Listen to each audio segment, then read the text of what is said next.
at the Mill and Mine. That video, thank you to Locke and Key, who's a local production group who created that video for us here specific in Knoxville. So thank you all. Glad you all are here tonight for volume 54. So PechaKucha was started in Tokyo, Japan by Klein Ditham Architecture. And basically they created a format for creatives to present things that they're doing out in the world. And that format is 20 images, 20 seconds per image, which adds up to 6 minutes and 40 seconds for a presentation. And it moves fast. It's kind of like a speech presented in haiku form. So we have some thank yous. First, we thank our presenters. This event is always only as good as our presentations are. So thank you to our presenters for being brave enough to share about your work, about your passions, and about the things that you're doing in Knoxville, Tennessee. We also want to thank the Mill and Mine, this space right here. You're here for free.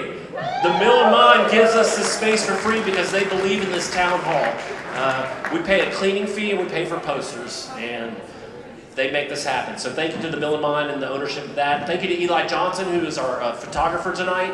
He'll be capturing some pictures. If you're at any concert in Knoxville, Tennessee, you'll see Eli taking pictures of people playing music and people watching music. And then finally, this wonderful poster right here was created by Mark Archer of Archer Creative Group. So Mark, thank you very much. He'll actually be one of our presenters tonight. So Mark, thank you. Also want to thank our curators. Look at this team. So there are 10 of us who meet once a month for an hour at a bar to plan this event. So thank you to our curators. If you know these people, say thank you and encourage them for the work that they're doing. Here's our presentation order. So we have 3 presenters, an intermission, 3 presenters, an intermission, and then 3 presenters. So there's the order right there. And then finally, if you have a cell phone, I ask you to either to silence it, if you would. And if you want to have a conversation, there's a wonderful courtyard outside. It's a warm night. So if you want to have a conversation, please do step outside. And we're glad you're here for volume 54. Thank you.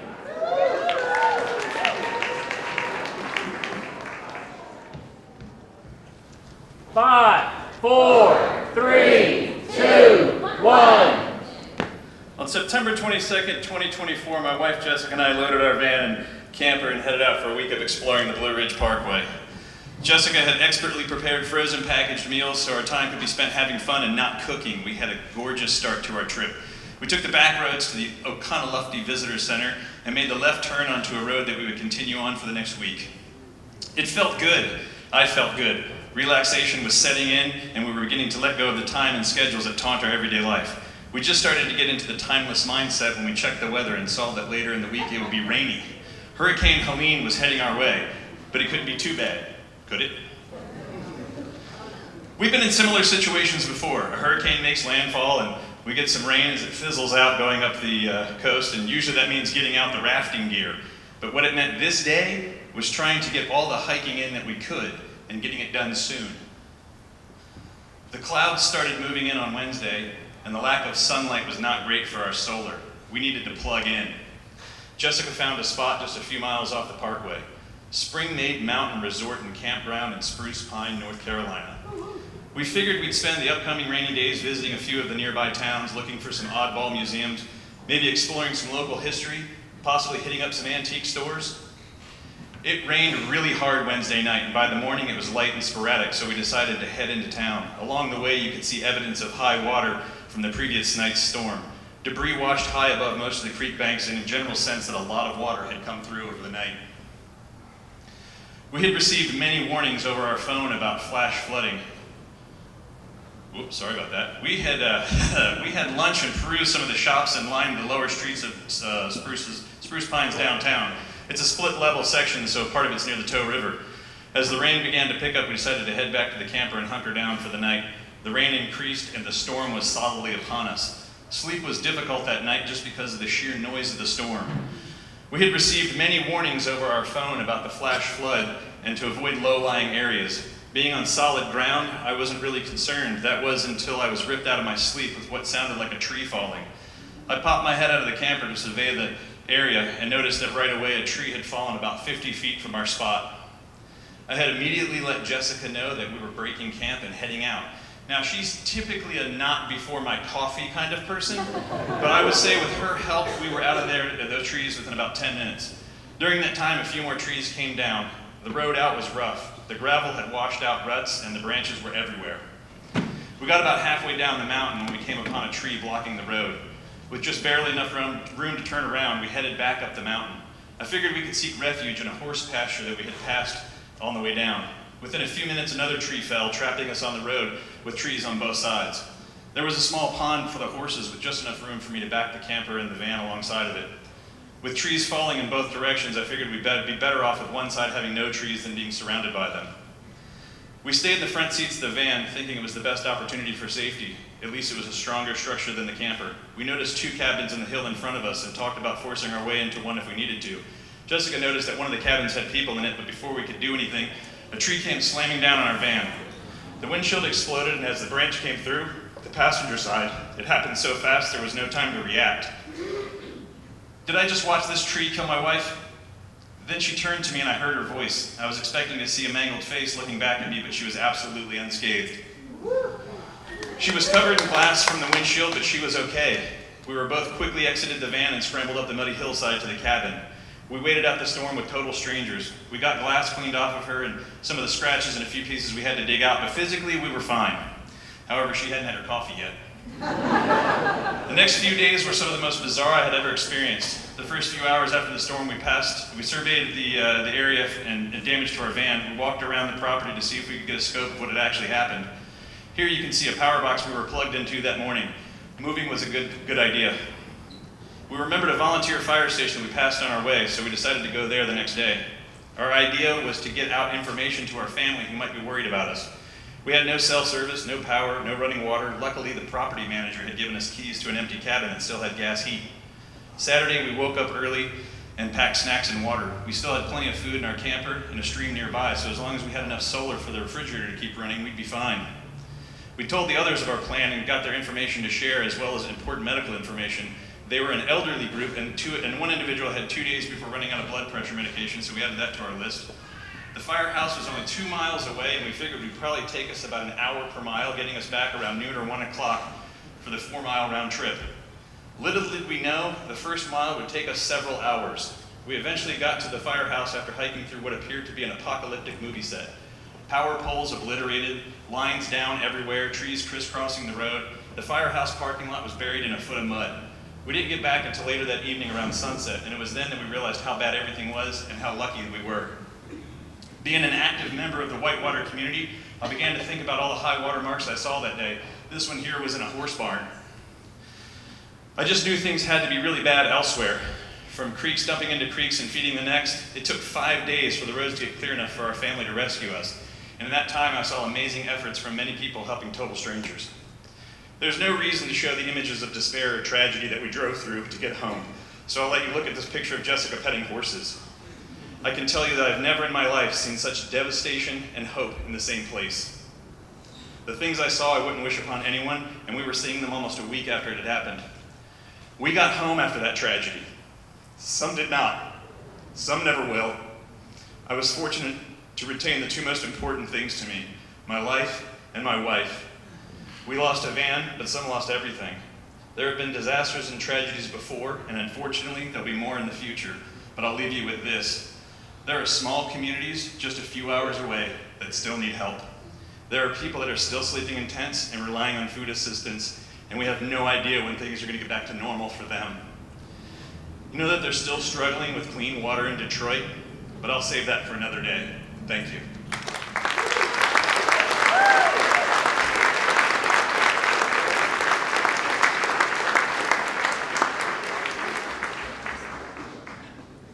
Five, four, three, two, one. On that frigid winter day, a new feeling entered my heart. Where once only darkness and pain had existed, now a glimmer of possibility began to illuminate my life. I started to feel an emotion that I never thought that I would experience again: hope. Before we get there, let's journey back in time to the fall when all hell broke loose in my life. If feeling suicidal were a recipe, these would be the ingredients. Begin with 5 heaping cups full of an experience so traumatic that it strikes at your very identity. Combine that with 2 cups of not taking your medications as prescribed. Slowly fold in withdrawing from everyone who cares for you, even your family, much of the time. Mix together thoroughly, avoiding anything that feels challenging, and spend that time obsessing over how bad you feel. Bake at 350 degrees, assuming the worst about your relationship with God, that you are no longer capable of being loved by God. The master baker that I am, I ever so effectively whipped up a batch of suicidal ideation in 2014 with the required ingredients. Traumatic event, check. After 7 years of working as a minister of children and families, I was fired. Who was I if I wasn't doing this work? Improper, ineffective medication use, check. Over time, I used Paxil, Lexapro, Effexor, Remeron, Trazodone, Klonopin, and more, cycling from one to the next, trying to find relief. Withdrawal from all family and friends, check. I spent most of my days lying in bed, but if I went out, perhaps to the grocery store, I would scope out the store so if I saw anyone I knew, I could instantly hide behind an aisle until they left. Avoid all challenging activities, check. That fall, I was teaching adjunct. As my depression intensified, the thoughts of grading papers, driving an hour to campus, or creating lesson plans felt as out of reach as climbing Mount Everest or becoming a point guard in the NBA. So I quit. Believe God hates me, check. When some of the leadership at my church asked me to leave, it felt like much more than being fired from a job. It felt like being fired by God. How could God love me when I failed to live out the calling He had given me? Thus began the darkest, most hopeless season of my life.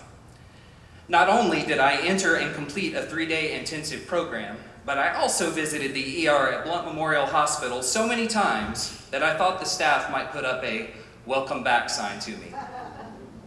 Let me share with you a glimpse into what each trip to the hospital looked like for me.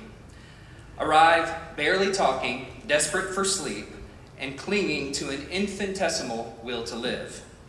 Enter a small room devoid of anything I could hurt myself with, accompanied by a security guard. Remove all clothing, including my wedding ring and necklace. Change into a pale blue, open-backed hospital gown, and receive a small plastic urinal. Then wait, and wait, and wait, often for 6 to 8 hours before being seen by a doctor.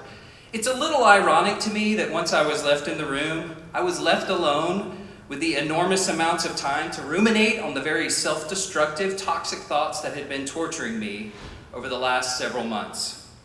If only I had a magic button that I could press that would make the doctor instantly appear, discover some secret diagnosis, and prescribe a magic medication that could solve all my problems. But it didn't happen that way. I remember the day the insurance lady entered my ER room. She said my insurance qualified me for this inpatient program, and she asked me, "Do you want to enter?" I had to say yes if I wanted to enter. So channeling this ancient caveman in me, when she asked me, I went, "Ugh," and she interpreted that as a yes. Once in, I initially didn't respond to any of the therapy and counseling offered.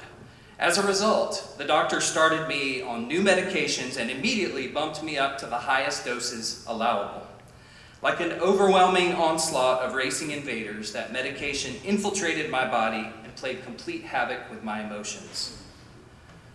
Over time, my body did respond to the medications. The intensive therapy sessions did begin to reshape my toxic thoughts, and I finally began to find reasons to express gratitude for my life. I specifically remember one day in group therapy when my counselor said, "When each of you leaves this hospital, you will be tempted to hide this season of your life. It will feel far too dangerous a thing to talk about it in your home, community, or place of work. In your mind, you'll feel a certainty that sharing this journey will lead people to judge you. Don't let that feeling win.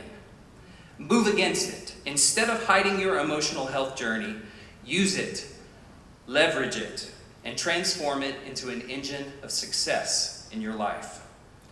That wise counsel played a gigantic role in shaping who I am today and how I seek to invest in others. I desire to help people remove the psychological barriers that keep them from growing and moving forward in their lives. I believe my experiences helped me to understand myself and how I tick, and helps me to understand others at a deeper level. In part, that's why I started my business. It begins within developing leaders. I am passionate about helping people learn how to release their self-limiting, self-destructive thoughts, and instead choose life-giving, empowering ones, so that leaders are freed to reach their full potential. I remember those days nearly a decade ago when I gained the tools and understanding of myself that I needed to survive and thrive. It is my passion to equip others to be able to do the same. As I say it, it begins within, a journey to grow and become the best version of yourself. Can't merely start by changing our appearance, carefully crafting our image, or even adding new skills. It begins within. Thank you.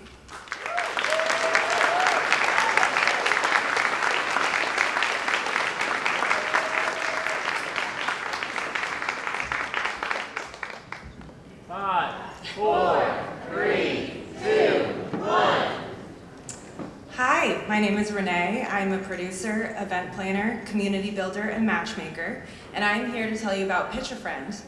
I came across PechaFriend on social media, and as a PowerPoint enthusiast and dating app survivor myself, I fell in love with the concept and made it my mission to bring it here to Knoxville.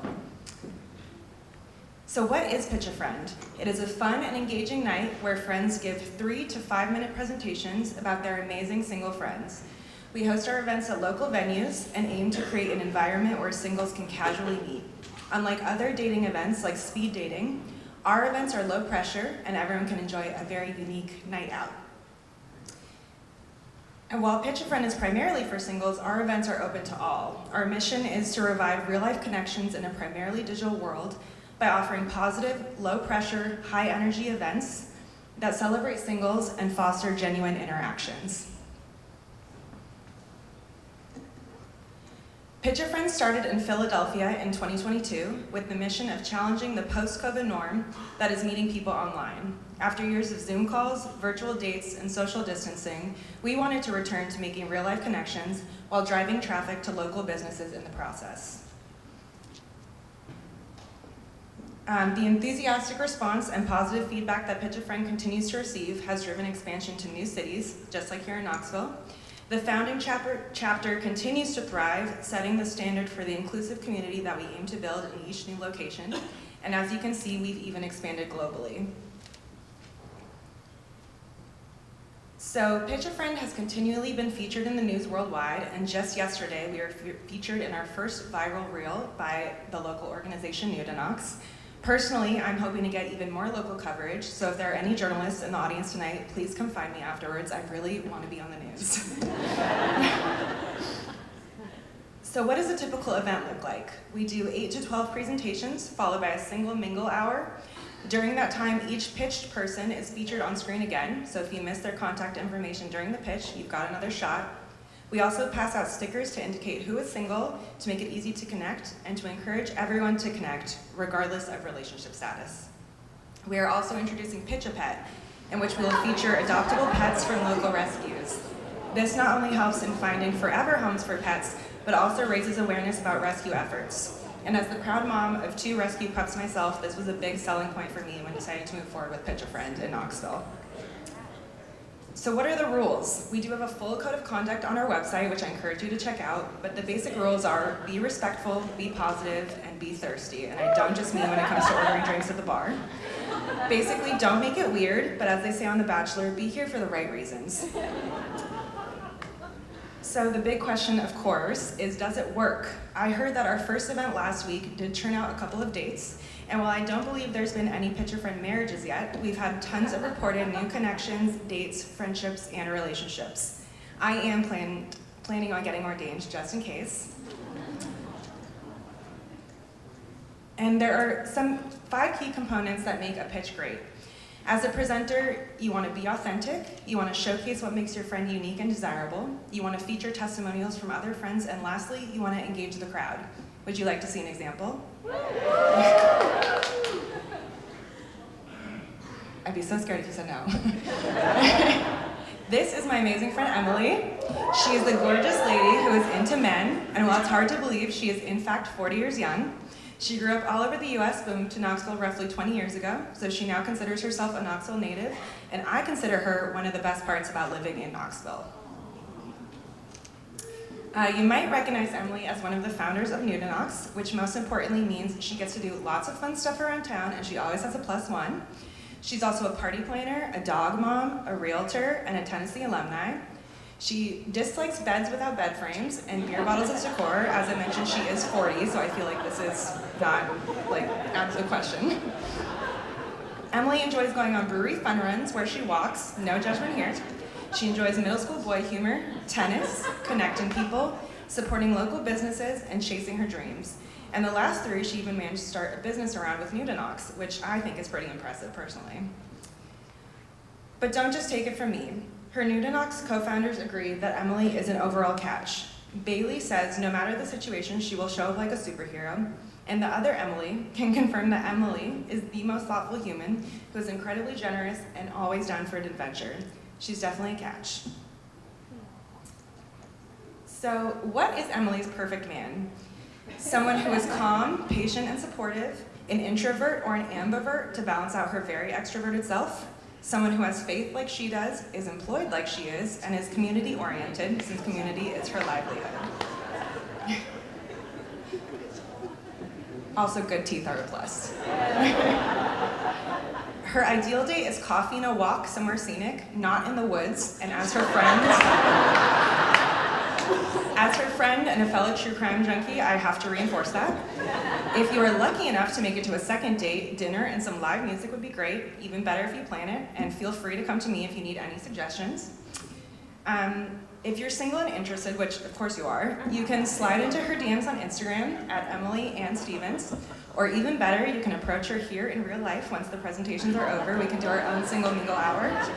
I'll go ahead and feature her information on the Picture Friend Knoxville Instagram as well, so please make sure you're following there after the presentation. Now back to Pitch a Friend. Hopefully I've sold you on the concept and you're wondering how you can get involved. You can attend an event. It's free and open to all. You can pitch a friend, all ages. You can recommend a venue, or you can make connections to local shelters for Pitch a Pet. And lastly, here are some upcoming events that you can attend. We have Southside Garage in just 2 weeks from today, Highwire on March 7th. Both of those events are already full, but you can join the wait list. Or you can sign up to pitch at Beard and Beer Market or Monkey's Bar just down the street. Or if you just want to come watch, we'd love to have you. Thank you.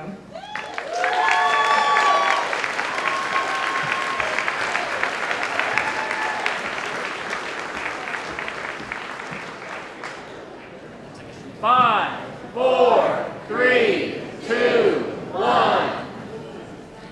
This is my dog. He likes to eat shit.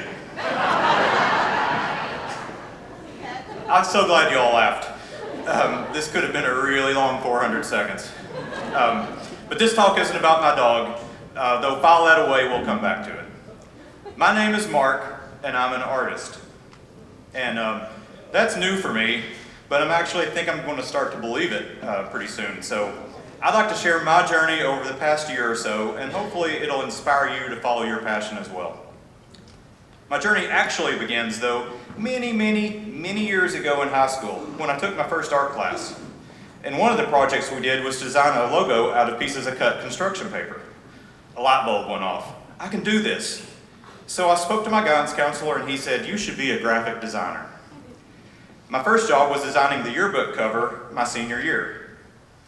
Literally the ugliest yearbook in the cover in the history of William Blount High School. But I'd go on to get better, I promise. So I went to UT to major in graphic design. And as part of that program, we not only learned how to design, but we also took tons of fine art classes. Watercolor, printmaking, photography, life drawing, where I saw my first real-life naked person. But one thing became very clear. I was no good at fine art. It turns out, though, really good at graphic design. In graphic design, you sort of pound an idea into submission. You put it on paper, you edit it, you tweak it, you show it to your client, then you edit it some more. That's the design process, editing and revising. Sort of the opposite of spontaneity, which fit my personality because back then I was this tight little rigid bundle of nerves. Terrible for an artist, but great for a designer. And there's another thing I found about graphic design. It's compromise. It's a necessary compromise between my artistic vision, what the client wants, and often what their end audience needs. So many years have passed, and by now I've been doing the graphic design thing for over 25 years. And that's a lot of compromising. I really wanted to find something I could do where I share my artistic vision, something I could create and say, here it is, world, like it or not, this is it. Maybe I could give the fine art thing a try again. I mean, in the past 25 years, I've grown and evolved. I've traveled, read books, fallen in love, had my heart broken, got a dog. Maybe I could paint. So, speaking of artistic visions, on my 2024 vision board, I declared myself an artist. Which is a bit audacious when you think about it, but I figured dream big. I was never going to get anywhere if I didn't try. But this led to a small problem. What was my vision? What was I going to paint? What was my style? An artist I know said it took her 4 years to develop her style. 4 years? Nope. I'm the kid that made snap together models because I couldn't wait for the glue to dry. But I thought, okay, well, I like to read, so I'll take some of my favorite books, rip the pages out, glue them to the canvas, and paint on that. And that was my plan. But as often happens, life had its own plan. Remember how I mentioned shit at the beginning of this story? Well, that was January 2024. I broke a tooth eating candy, the pipes froze and burst in my house, and last but certainly not least, my dad lost his battle with dementia and passed away. And honestly, it was just quite too much. I cried a lot that month. But not one to give up, I began to paint. And as my first few paintings, they really weren't bad, but not great. They weren't bad. But they were still too neat and orderly. I hadn't broken free from my design mindset. What's worse was it wasn't my vision. Sure, they were based on books I liked, but really I was just reinterpreting someone else's vision. I wanted my art to be more personal. I wanted to share something of myself. Do any of you all like Wes Anderson movies? Okay. I love the movie Asteroid City. I think it's completely genius. It spoke to me. In fact, it quite literally spoke to me. Upon my 5th viewing, I was watching the scene where Midge and Augie are rehearsing a scene, and he just isn't putting any emotion into it. So she stops him and tells him to use your grief. And then suddenly it all came together. Life is messy. My life was especially messy. Let the paintings be messy too. So I started to cut loose. I used different colors. I sprayed water on the page. I let the drips go where they may. I moved the paint around with my fingers. I added layer upon layer, and I let go. I was less tight, less in control, and let me tell you, it was cathartic. I found a quote online that really stuck with me, and I'm going to read it here. Paint with your body, not with your mind. Painting should be like dancing, a physical act of expressing yourself. Decouple your hand and eye from your conscious self. Why? Because you need to set yourself free from your inner censor by handing over full control to your body. I embraced abstraction, and it was liberating. I was freed from the need to control how people interpret my work because, you see, I think art has two meanings. That intended by the artist, and that seen by the viewer. For me, my paintings are about a moment in time. They're visual representations of feelings, a gentle breeze, a perfect day, a smile, or even grief. Sometimes, often really, my subconscious dictates how they go. It's only when a painting is finished or nearly finished do I look at it and say, oh, so that's what this was all about. It's kind of my therapy. So where will 2025 take me? Who knows? But I'm an artist, so I'll keep painting. I'll keep growing and evolving. I'll keep telling my story. And as for Blaze, he'll probably keep eating shit because that's what makes him happy.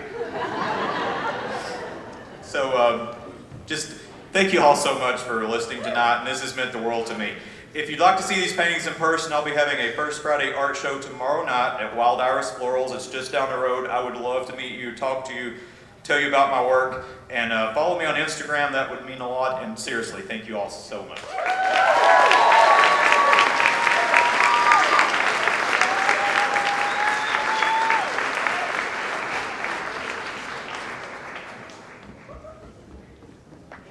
5, 4, 3, 2, 1. Pop quiz, bitches. So 1 year from today exactly, February 6th, 2026, there's a major global event that will take place, and it's going to inspire and excite millions of people. I've already given you a clue with the colors and shapes on here and the shirt I'm wearing. If you can't guess, it is in fact the Olympics, specifically the Milan Winter Olympics. And I personally am hoping to go. You can all join me there. Whether you know a lot about the Olympics or not, you may have heard over the last few games that they've come under scrutiny. Specifically for this. A lot of infrastructure is built for the games, and often the cities that host the games are left with decay afterwards. They're left with these buildings, this infrastructure that during the games was great and inspires all of us, but afterwards the people of that city cannot use. But Paris showed us a new way forward. I was lucky enough to get to go. The opening ceremonies in July were 2 days after my birthday. It was a bucket list item for me. And Paris and the way they treated infrastructure taught me one thing, and that is, as cities, we need to treat ourselves, okay? What Paris said was, we want these games. We want these games to go well, but y'all are here for 2 weeks. We live here. So we deserve to have the best once you leave. And so specifically in the areas of housing and transportation and public space, Paris and now other cities hosting the Olympics are showing us how to do it. This is the Olympic Village that Paris built. It hosted 10,000 Olympic athletes. But after the games, instead of decaying, it was converted and now has 6,000 new offices and over 6,000 affordable apartments. This is the Olympic Village that Milan is building right now, and when it's done, it will be converted into 2,000 dormitories for students, as well as a public park and a new public plaza that you can see on the bottom right. So, what we're trying to understand is ways to make cities better, not just for people who visit, but those who live thereafter. In terms of transportation, these were photos I took. I've been cycling forever, so I don't cycle and take photos. But what they did is they built 250 miles, right, of protected bike lanes. What Los Angeles, the next host city for the Summer Olympics in 2028, what they're doing is a city infamous for car dependence is saying, we want visitors to our games to be able to get around without a car. We have to impress the world, but we want to impress ourselves. So they're expanding their metro and they're adding dozens of new miles of bus rapid transit lanes. For public space, if you look at this photo on the right, you can see behind my friends and I, there are stands that were built just for the games, creating a temporary public space. On the left, that bridge between my friend and I, it was closed for cars during the games, and it worked so well that afterwards the mayor of Paris said, fuck it, we're gonna do this forever. And so now it's just a pedestrian bridge. The Champs-Élysées, one of the most famous streets on earth, is converting to this. They are cutting the car lanes in half and doubling the amount of space for people because they tested it during the Olympics, saw that it worked, and used the games as inspiration to move forward. So for me, what it comes down to, how these cities are able to achieve this mentality is they have two things in common. They have a champion, a host committee, and they have a hard fucking deadline, right, that they have to meet. So imagine with me, what could we do in Knoxville if we acted like we were hosting the Olympics? So in terms of housing, what if we had to build for all these Olympians? We might do things like allow duplexes in every neighborhood because 90% of my generation wants that and 60% of boomers want that. We would maybe lower lot sizes so we could build affordable shotgun homes. We would allow ADUs, accessory dwelling units, everywhere across town. In terms of transportation, we would get rid of unnecessary parking requirements that make it harder to walk and drive and add cost to new housing. We would build a network of protected bike lanes so we could get around without a car. And we would fucking fund our transit so a bus was 5 minutes away regardless of what stop you were at. In terms of public space, We would remove as many barriers as possible so we could bring back the block party. It's a historic builder of community, right? And it's a temporary public space. We could take temporary closures like the 400 block of Gay Street, or go with me on this, the Gay Street Bridge, and say maybe these should be pedestrianized, okay? Well, the good news is there is an Olympic host committee. I want to introduce you to Yes Knoxville. I'm the founder and director, and we are a new nonprofit here in town. And our entire mission statement is to advocate and educate for more changes in housing, transportation, and public space in this city. There are many ways we do this. We have monthly social hours that I highly recommend you all come to. We also, when the weather is typically warm, I know we're in fall spring right now, but when the weather's typically warm, we have First Friday events. We also work on different publications to educate people. Right now, we've just dropped this new publication. There's 25 for 25. There are 25 random ideas to help make Knoxville better. If you want to meet me after this, I have a QR code where you can do the digital version, and hopefully it inspires everyone. So we've got the host committee. What about a deadline? Okay, here's my radical idea. What if we gave ourselves until May 1st, 2032? That's the 50th anniversary of our World's Fair. What if we treated that date like we were hosting the fucking Olympics? Imagine what we could build. Imagine what we could do. I think we could get a shit ton done if we put our minds to it. And why I think that comes down to this number, 11 million. In 1982, there were 11 million visitors to the Knoxville World's Fair. In 2024, there were 11 million visitors to the Paris Olympics. Guys, if we treat ourselves as if we're worthy of the infrastructure of global games, we can do so much. You just have to have an Olympic mentality. Thank you.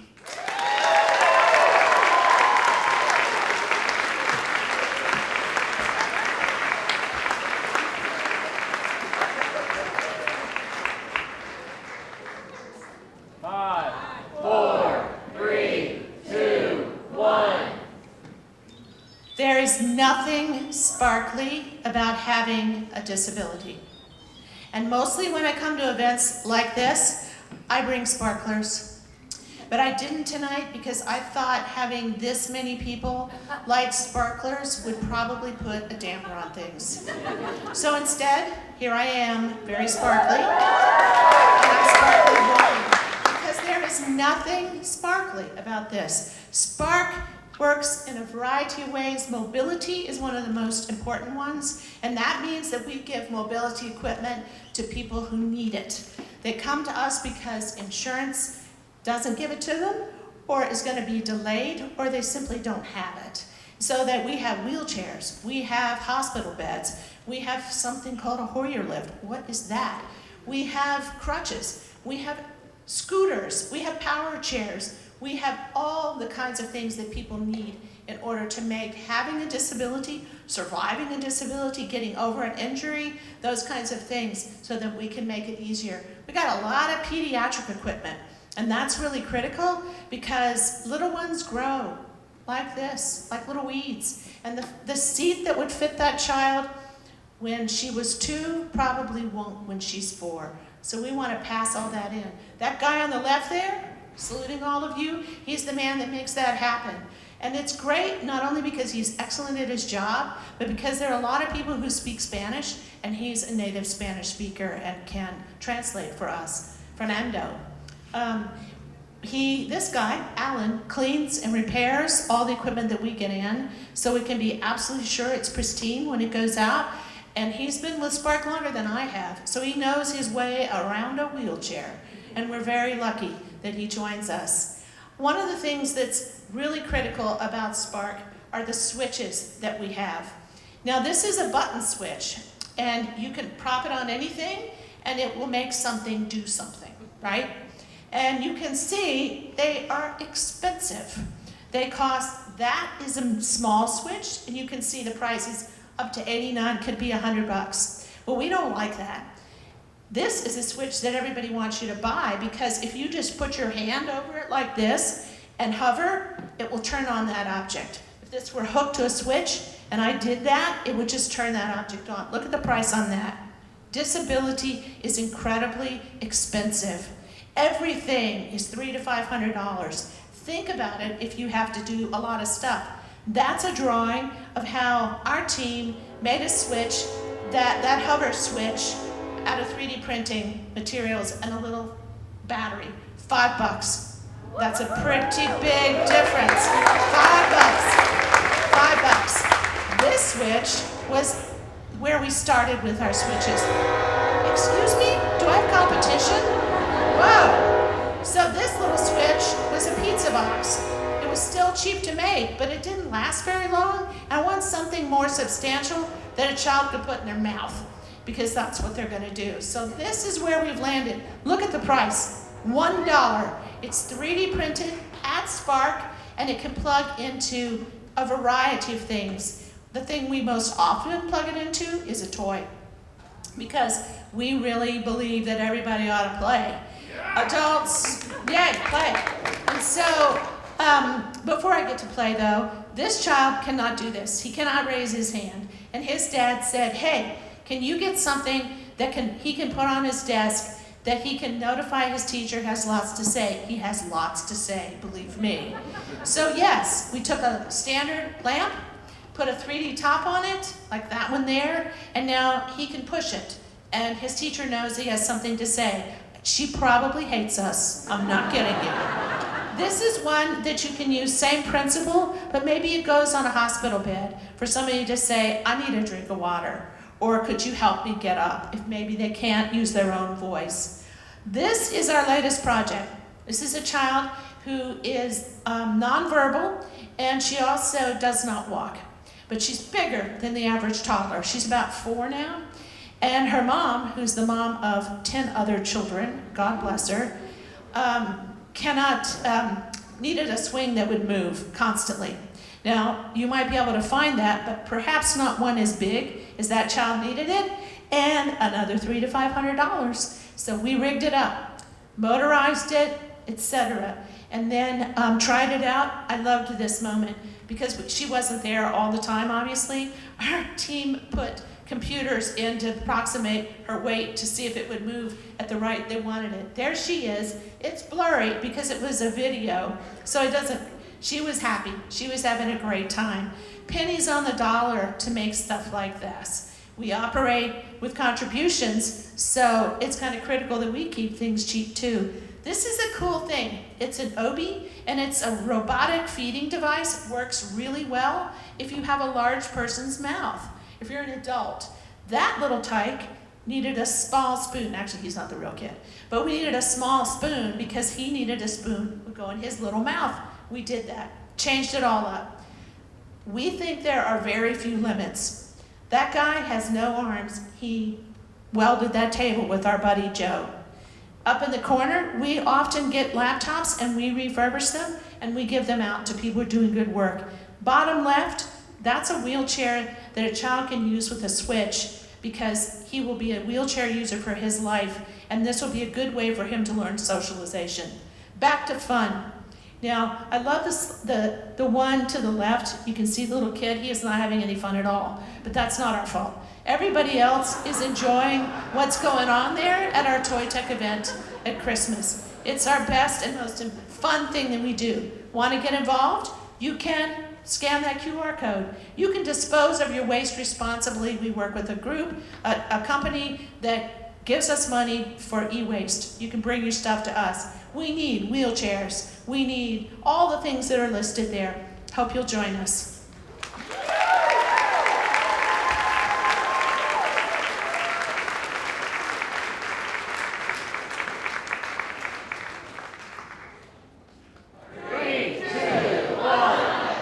How many of us love talking to strangers? I need each and every one of you to find someone you don't know and shake their hand right now.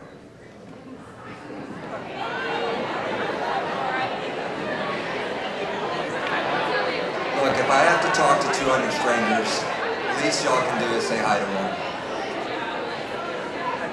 All right, great. Now they're all uncomfortable. Let's begin. Hi, I'm Nick Emersetti. I lived in Knoxville for the last 10 years. And tonight, I'm here to confide in you. A few years ago, I was struggling. I felt listless, isolated, and lonely. I couldn't put exactly my finger on what was wrong, but I knew it was time to do some digging.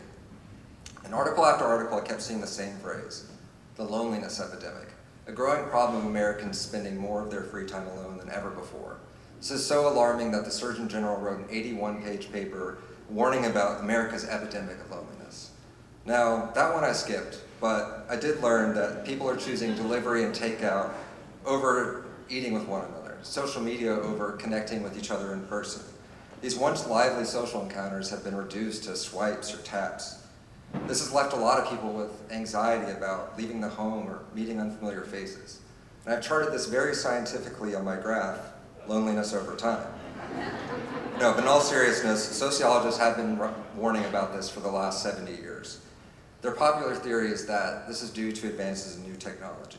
Now, new technology always boasts positive effects, but often has unintended consequences. Cars introduced an ease of travel never before seen, but it drove people from cities to suburbs. Public transportation access became less accessible. Cities became less walkable. TV provided constant entertainment and companionship, but the boredom and loneliness it tried to mask are important signals from your brain to get out and connect. The internet gave us an opportunity to experience the world at home, but it became our primary way of experiencing the world at all. And then smartphones came along and we got access to that experience 24/7. So how do people find events now and connect with one another? Well, mainly social media, but all of the information just seems so scattered.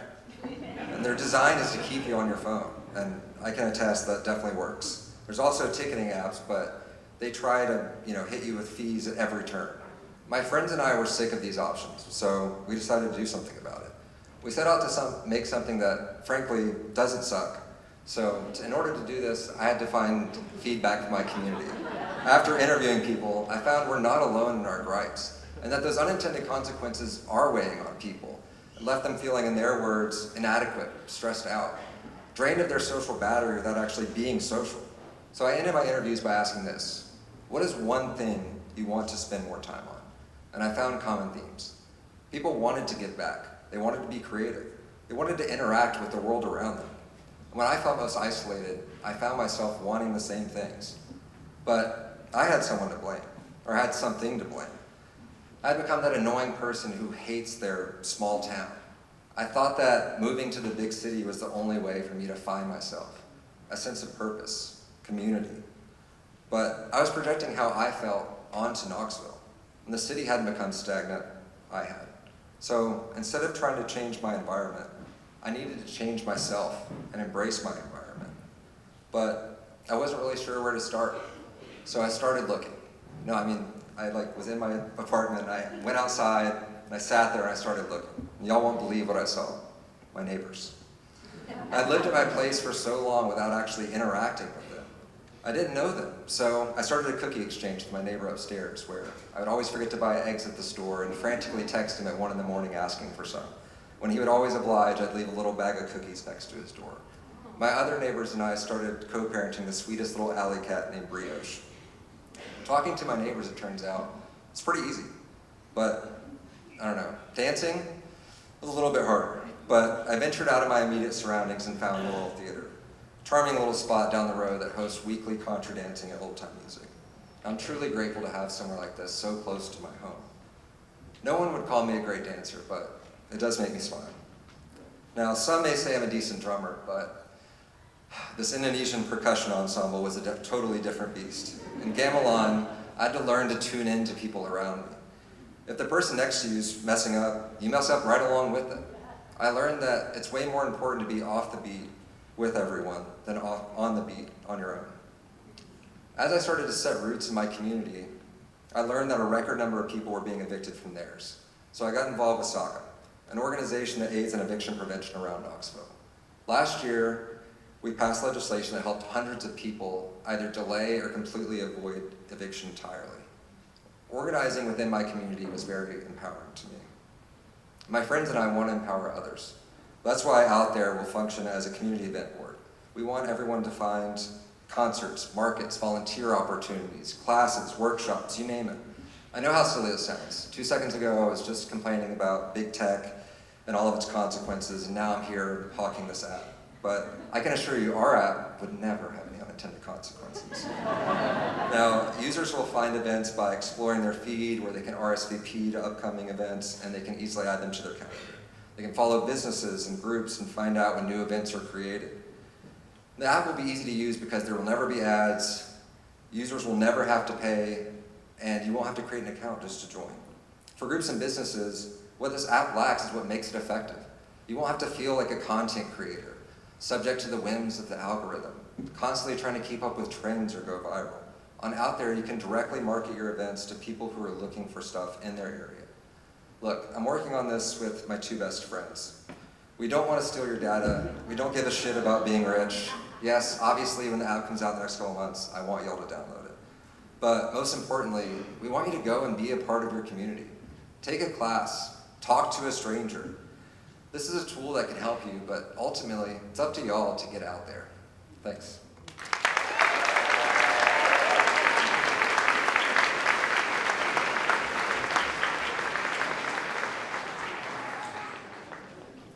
Five, 4, 3, 2, 1. Most, if not all of us, have been impacted in some way by the extant housing issues we are experiencing in the United States. Housing shortages, cost-burdened rental rates, and unaffordable existing homes, all while construction costs continue to rise. In Knoxville, Tennessee, almost 77% of households cannot afford the median-priced new home. There are many factors that have contributed to our current state of housing, including issues with single-family zoning. Single-family zoning stems from a long history of exclusionary practices and discriminatory land use policies contributing to housing shortages and unaffordability. This is especially apparent issue in our urban cores where land is generally fixed and rules not allowing for denser housing solutions are maintained. Knoxville, Tennessee is not excluded from these zoning trends as it has its own long history of outlining single-family zoning districts and development maps showing neighborhoods near the downtown core proliferated by specific land use of the 50 by 150 single-family lot. These trends have important implications for the city and further reiterates the need for inventive densification solutions and access to homeownership.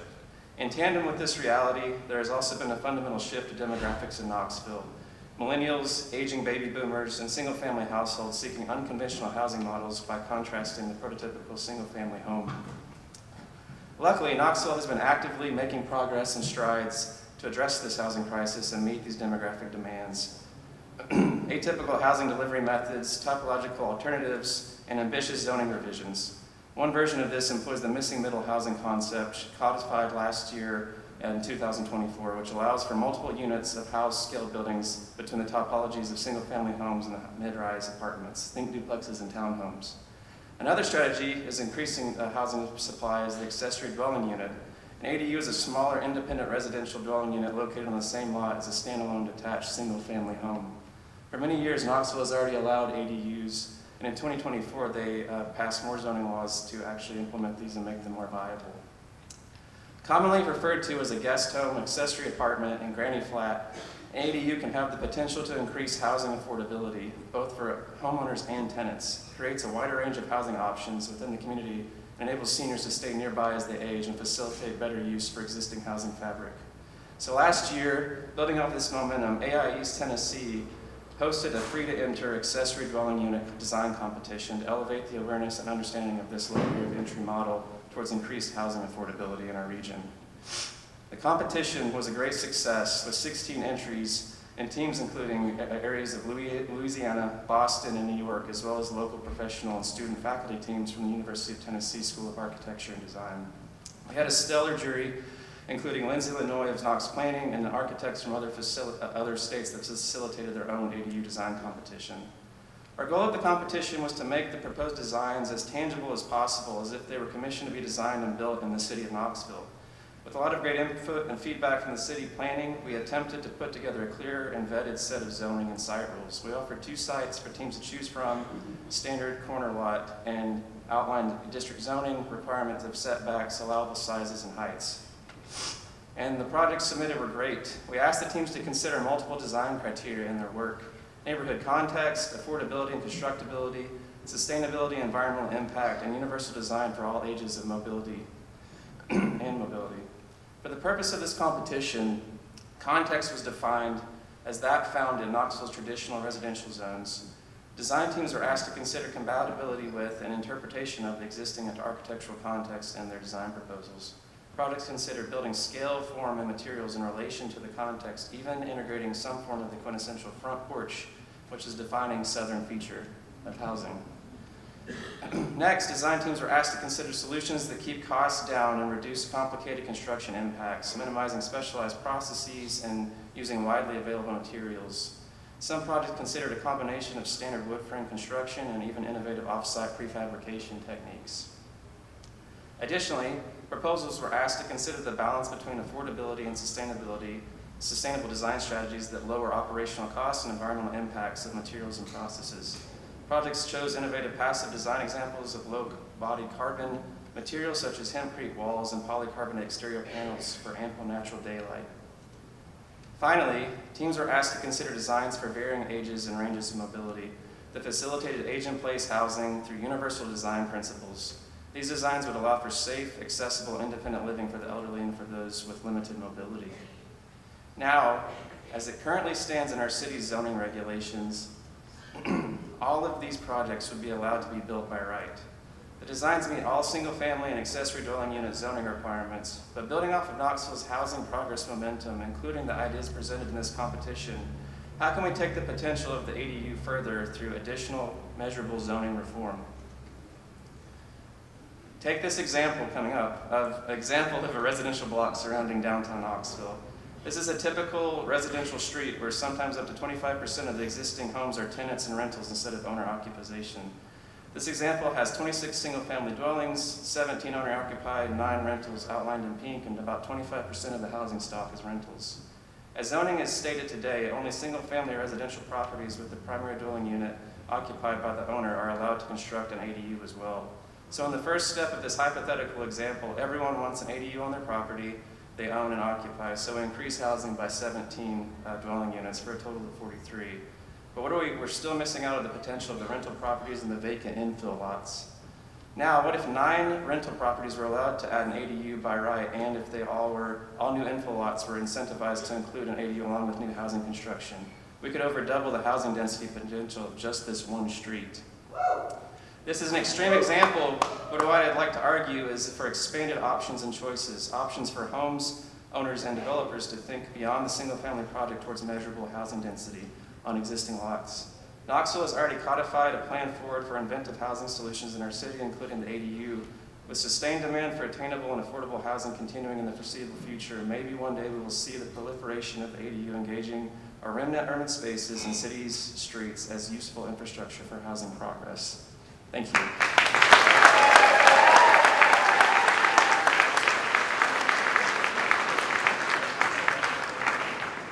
5, 4, 3, 2, 1.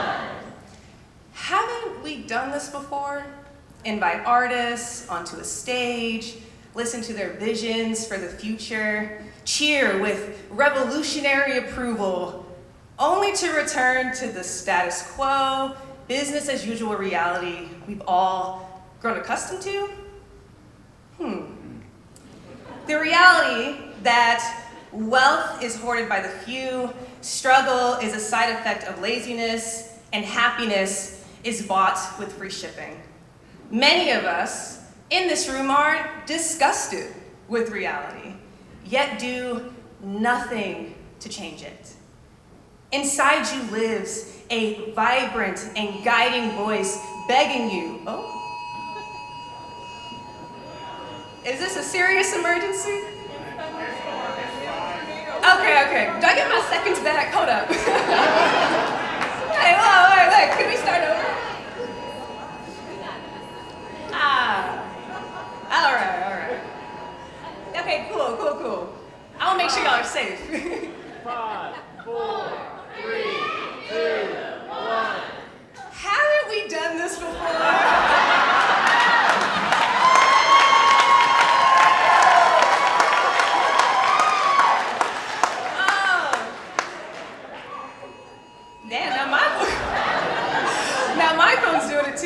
Okay, there we go. The reality that wealth is hoarded by the few, struggle is a side effect of laziness, and happiness is bought with free shipping. Many of us in this room, like I mentioned, are disgusted with reality, yet do nothing to change it. Inside us all lives a vibrant and guiding voice begging you to defy, to pick up the paintbrush, to write the poem, to strum a tune. Because that voice knows that living a creative life is the key, the ticket to a fulfilling one.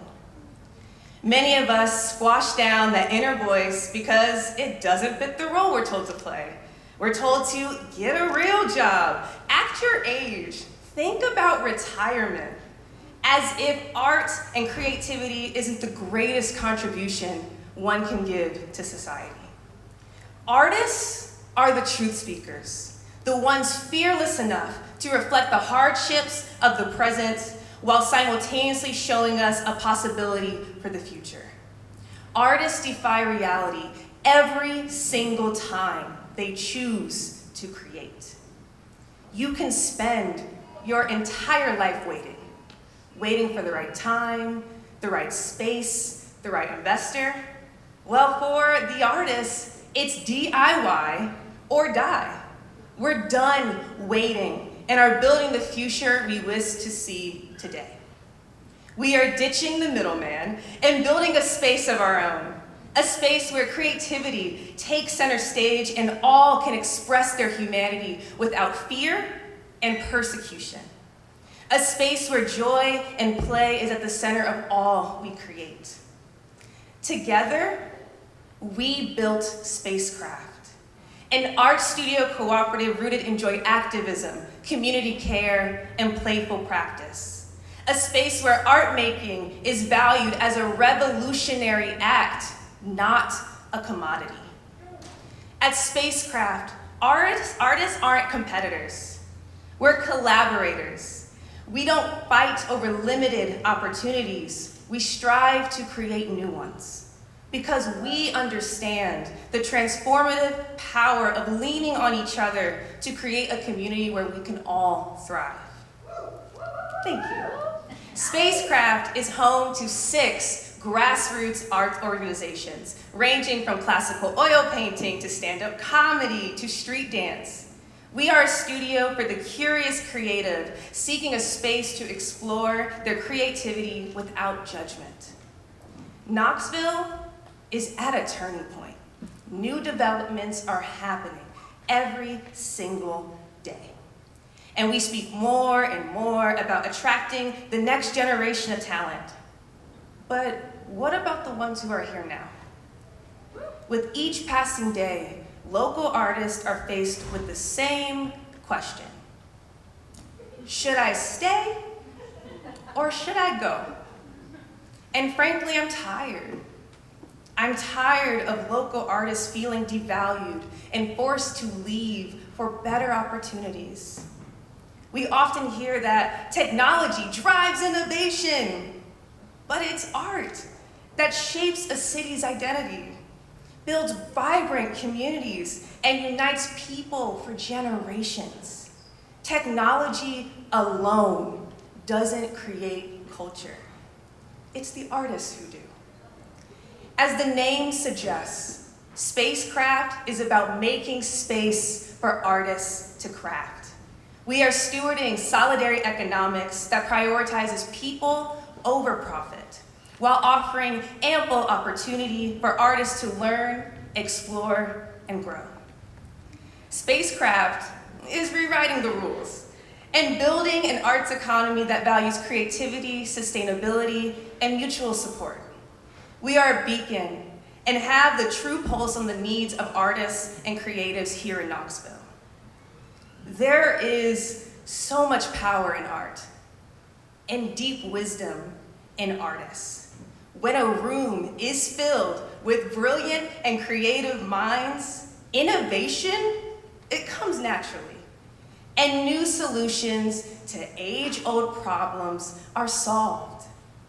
At Spacecraft, we are a launch pad, incubating today's generation of creatives. We are a grassroots movement, offering space for artists to explore the full spectrum of their humanity through art making. Contributing to spacecraft isn't about funding the arts. It's about rejecting a system that tells us art is just a hobby. Art is only for the talented, and artists should starve. We're done waiting for permission. We're building the world we wish to see now, and I invite you to be courageous and connect with the inner artists inside of you. Because spacecraft is taking off, and local artists are shaping the future of creativity. My name is Juliria Rivera. I am the founder of Spacecraft, an art studio cooperative where artists chart their own course. Spacecraft is so much more than a space. It's a launchpad for creativity, collaboration, and new artistic frontiers. Welcome to our orbit.